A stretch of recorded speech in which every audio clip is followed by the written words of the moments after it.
Hi everyone, welcome back to Pictree. Today I'm going to show you how I made these flowery candles, so if you're interested, then stay tuned.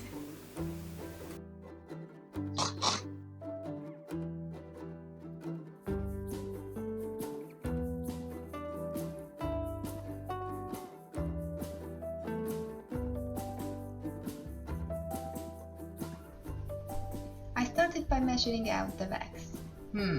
As you can see, this proved to be more difficult than it has the right to be. The good news is, I won! 1 for Esther, 0 for J-Wax. Okay, now that this is out of the way, I stuck the wicks in the middle of my jars. Because my stickers are a bit big, I cut them to size as they would be visible through the J-Wax. I melted my wax using the double boiler method. Do not copy me. I repeat, do not do this. It took bloody ages, and even then it didn't get heated enough. 1 for Esther, 1 for J-Wax. Next up, warming up the jars. Let's put some pretty flowers in the background. Great idea, right? On a serious note, warming up the jars should help reducing the bubbles in your J-Wax. This did not have much with the first candle, but it's safe to say it's probably due to my melting technique. Now comes the fun part. I poured the wax into the jar and placed the petals in. You will have to move fast as the wax is cooling down quickly, making it hard to push the flowers in. Another tip I saw is to tap the candle gently to help remove the bubbles. I let the J-Wax set for 24 hours, then started the second layer of the candle. I melted the soy wax and added light pink coloring. Once the wax cooled down to 57 Celsius, I added the fragrance oil, then simply poured into the jar.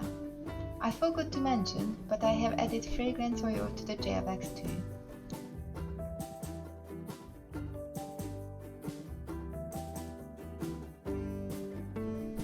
For the second candle, I melted the J-Wax in the oven to 110 Celsius. It came out beautifully with barely any bubbles. 2 for Esther, 1 for J-Wax. I gently stirred in the fragrance oil. This unfortunately added some bubbles, but I guess this is the price to pay for the nice scent. I poured it into the jar and added the pressed flowers.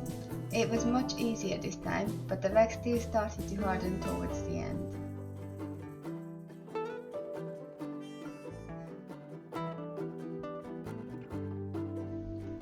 For the second layer, I repeated the same thing as with the first candle. Let it set for 24 hours, melt the soy wax, fragrance oil, pour on top. This time I used light purple coloring though to match the flowers. I'm super happy with how this turned out.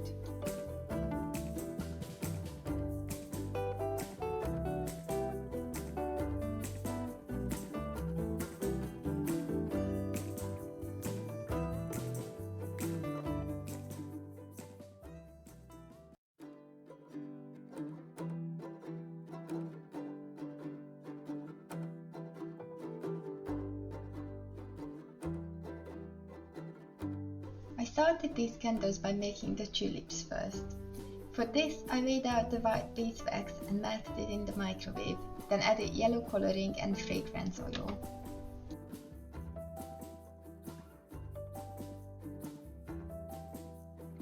I dipped the end of the wick into the wax and then into cold water.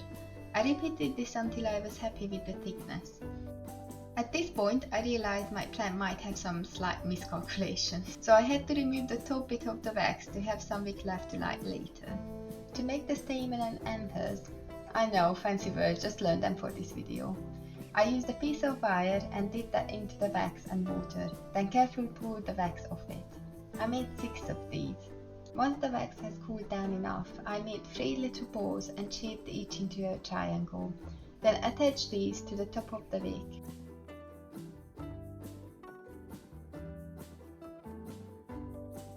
Assembling the middle part of the tulip was very easy.